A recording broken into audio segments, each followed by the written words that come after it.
In today's video, I'm going to teach you how to set the region for your GitHub code spaces.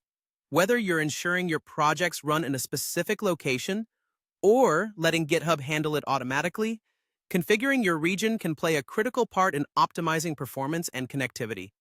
Let's dive in. First, you'll need to navigate to the GitHub dashboard. Once you're there, take a look at the top right corner.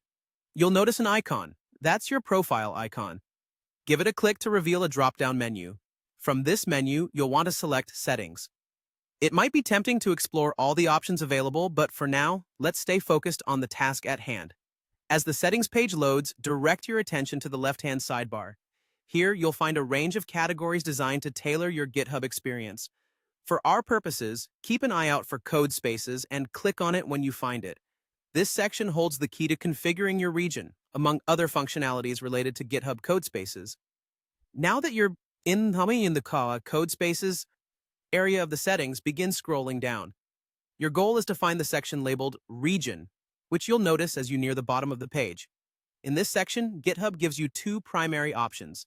You can set the region automatically or configure it manually. Let's explore what each of these options entails.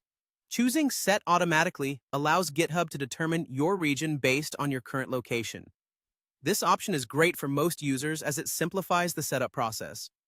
GitHub leverages Azure's robust infrastructure to assign your code spaces to the nearest available region, optimizing both speed and efficiency. Alternatively, if you have specific needs or preferences, such as complying with local data residency requirements or wanting to reduce latency by selecting a geographically closer region to a particular client base or team, you may prefer to set manually. This gives you the flexibility to designate a particular Azure region for your compute resources. With manual selection, you can maintain control over where your operations are primarily executed, which is particularly useful for globally distributed teams or projects with region-specific requirements.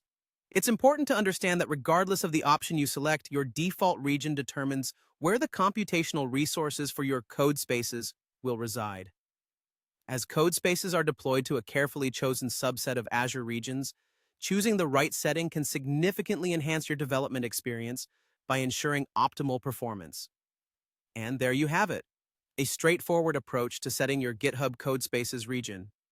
By managing these settings thoughtfully, you can ensure a balance between convenience and control, enhancing your coding efficiency and project management.